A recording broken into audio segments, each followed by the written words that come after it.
In this video, we're going to take a journey through time and explore the history of the Indus Valley Civilization, the Vedic period, and the era of Ashoka, and see how all of these shaped ancient Indian cuisine. A lot of work goes into making these videos, so if after watching you feel the quality is pretty good, we'd really appreciate it if you'd take a second to show your support.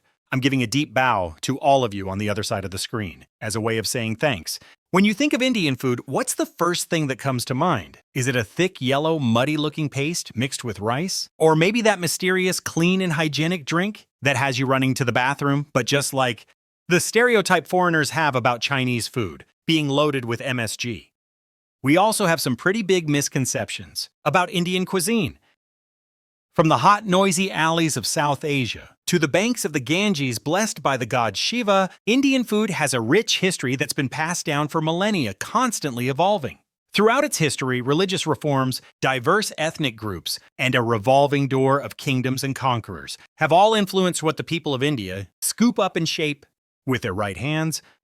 So today, let's go in chronological order and get a taste of what Indian cuisine is all about. The Indus Valley Civilization, it's generally considered to be an even older, ancient Indian civilization than the one on the Ganges, and it's really the starting point of Indian civilization. Today, 90% of this river valley is located in modern-day Pakistan. The Indus Valley Civilization is famous for its urban planning. Based on the excavated ruins of the ancient city of Harappa, the city had a population of over 40,000 people back then. The people of that era already knew how to fire bricks to build houses, and the city even had a water supply system. Crafts like metallurgy were also quite advanced. What's particularly remarkable is that compared to the Ganges civilization, the Indus Valley Civilization, over its long history, there was almost no class segregation based on skin color beliefs, gender, or economic status. But unfortunately, this harmonious civilization, living an almost idyllic life, eventually vanished mysteriously from the pages of history. The prevailing theory today is that, due to climate change, the soil in the Indus Valley degraded and monsoon rainfall decreased. Eventually, the population of the region was forced to migrate southeast. In the Indus Valley Civilization, the crops they cultivated were mainly wheat, barley, and beans. Their livestock included cattle, sheep, pigs, and poultry. And they also domesticated dogs and donkeys. In terms of cooking techniques at Harappan sites, a large number of flat metal cooking pans and numerous plate-like clay griddles have been unearthed. This proves that for the ancient Indians of this period, their staple food was likely something similar to a flatbread. Today, there are countless similar breads in Indian cuisine. But setting aside the minor differences in shape and technique, especially when introducing them to foreigners, they can all really be called by one name, and that's roti. If you absolutely had to find an English equivalent for this word, it would probably be translated as bread. The term first came from Indian immigrants in Southeast Asia, and later spread around the world with the busy ships passing through the Strait of Malacca. Among all the different kinds of roti, the most famous is probably the Indian flying bread, right?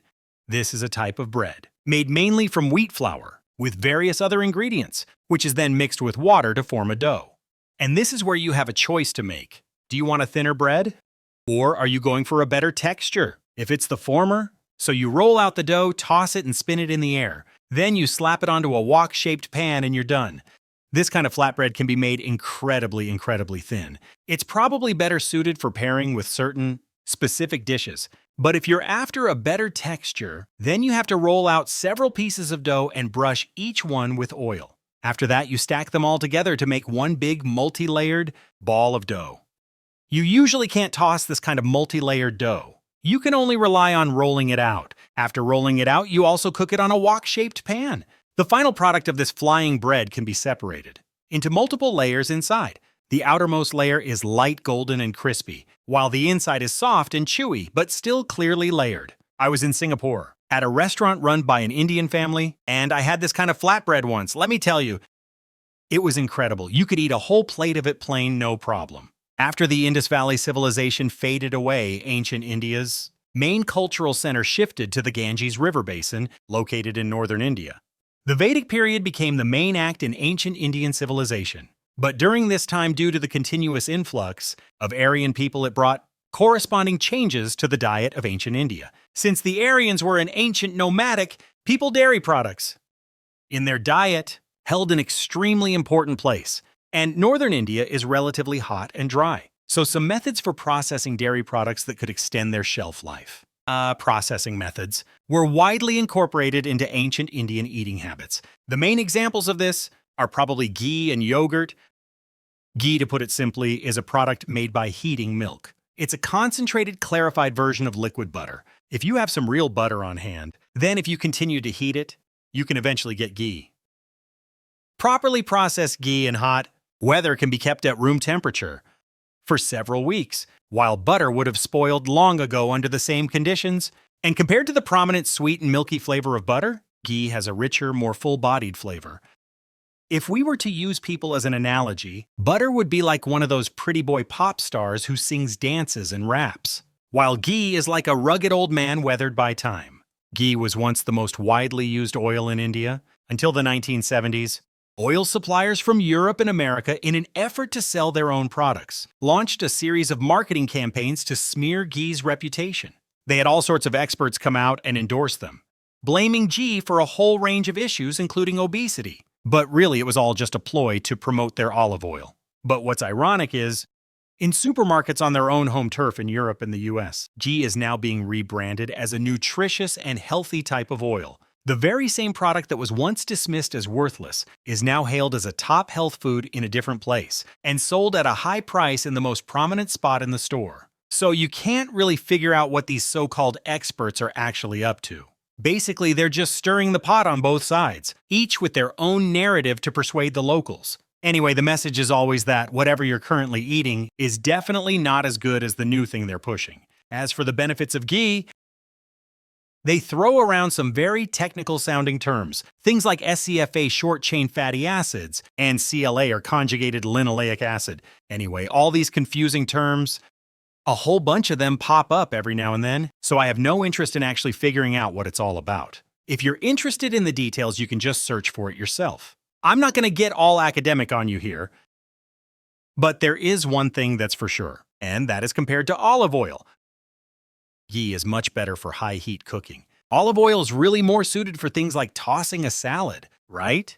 Ghee's smoke point is a whopping 252 degrees, while olive oil's is only 190, and butter's is even lower at just 177. That's why in India, people use ghee to fry and deep-fry food, or drizzle a spoonful over their food at the end of cooking for extra flavor. Ghee is also an essential ingredient in Indian desserts. It was widely used in all kinds of Indian cooking. You could use ghee for deep frying, and you could also use it for baking bread. Even after the food was cooked and served, you could still drizzle a spoonful of ghee on top to add more flavor. It was even used in religious rituals. The oil for lamps in ceremonies for the gods could also be ghee. Indians even took it to a whole other level, developing external uses for ghee. For example, they'd use it on their faces as a skincare product, or put a few drops in their nose to feel more alert. But even this all-purpose ghee has its taboo, and that's honey. According to traditional Indian medicine, mixing ghee and honey is considered toxic. From the perspective of traditional wellness, everything has elements of yin and yang. So if ghee is the yang of milk, then the yin would be yogurt. When making yogurt, you also have to boil the milk first and then let it cool. Because some of the water evaporates, the milk becomes thick and creamy. Then you need to prepare a powdered starter culture and dissolve it in water. After that, you mix it with the thickened milk. The next step is to leave it in a warm, dry place for several hours. Once the starter has fermented the milk, you chill it in the refrigerator to help it set properly. And then you have your finished Indian yogurt. In the Indian food world, yogurt is also a super versatile ingredient. It can be added to almost any dish. It's especially good when paired with fried foods. The two are a match made in heaven. Of course, Indian yogurt can also be eaten on its own. In the few ancient Indian recipes that have survived, no matter how lavish the banquet, the final dish 9 times out of 10 had to be yogurt. A tradition passed down for generations. Buddhism, Jainism, and later on Sikhism are all religions that came after Hinduism and were created under the deep influence of its system. During that period of great religious diversity, diet was naturally influenced as well, leading to many complex taboos. Initially, Buddhism didn't actually require its followers to be vegetarian. The Buddha simply asked that people not kill animals for the sole purpose of eating them, but meat from animals that died from other causes could be eaten by Buddhists. But as time went on, during the reign of King Ashoka of the Mauryan dynasty, this rule was taken to a whole new level. At this time, Buddhism had temporarily become the foremost religion in India. King Ashoka himself was one of Buddhism's most devout followers. He once personally issued an edict promoting the concept of nonviolence. Translated, it basically says, "No living being shall be slaughtered for sacrifice." This was the complete opposite of the large animal sacrifices encouraged by Hinduism, and so the practice of vegetarianism flourished, even spreading to all social classes and becoming a national trend. Also during this period, Buddhism advised monks and devout followers to only eat solid food between sunrise and noon. For the rest of the day, they were to try to keep their stomachs empty. This is because Buddhism teaches that hunger diminishes various desires, which in turn makes it easier for people to reach the higher spiritual state they're striving for. This is also reflected in Chinese Buddhism. Of course, there are devout ascetics in the world, but most people are just ordinary folks who aren't as strong-willed. A rule as overly strict as not eating after noon would inevitably deter people who wanted to advance spiritually, but found it too physically difficult to practice, finding a loophole in the rules. So meal replacement drinks really took off during this time. And this is essentially the precursor to the sharbat drinks you see on the streets of India today. Sharbat has no set recipe whatsoever. All kinds of nuts, spices, and fruit juices can be added to it. The only constant is its sweet base. This sweetness might come from fruit juice, or it could come from milk, honey, or sugarcane. We don't even need to talk about honey. We've mentioned it a few times in previous videos. All ancient civilizations have a history of consuming honey, sugarcane, as one of the world's most produced crops. It can grow in temperate, subtropical, and tropical climates. Scholars disagree on where sugarcane originally came from. China is one of the contenders, of course, but then again, so is India. Anyway, regardless of whether India is the birthplace of sugarcane or not, it's certain that from very early on, India began to cultivate it and make use of it. I know a lot of people are probably pretty freaked out by all the sketchy drinks on the streets of India, because you never really know what those magical powders in all those bottles and jars actually are. But I think on the whole, these sharbat drinks really do live up to that famous saying, clean and hygienic. Because aside from the bottled soda water, almost all the other ingredients are natural. The main ingredients used by the vendors selling these drinks often come from their own farms. The way they make these drinks, completely by hand, actually means that in a way, you could call them a very high-end beverage.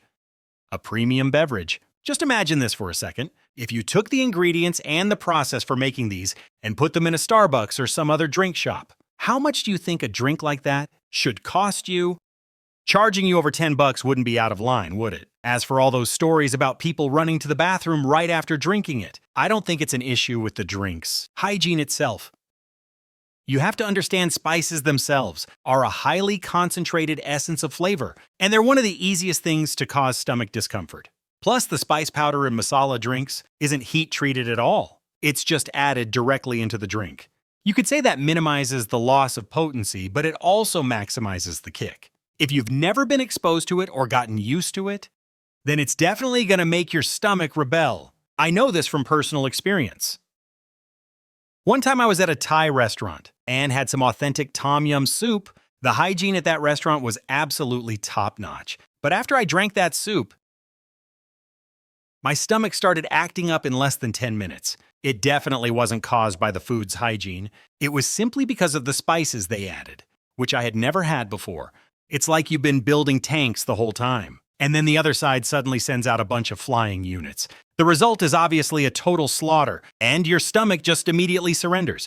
After the brief golden age of Buddhism, India's history entered an era of multiple dynasties. During this period, India made significant breakthroughs in various fields. And of course, the culinary world was no exception. Later on, South India even produced a multi-talented gourmand king. Muslims also gradually came to occupy the Indian subcontinent, and all of this injected brand new elements into India's cuisine. However, due to time constraints, we'll have to save the rest of the story for next time.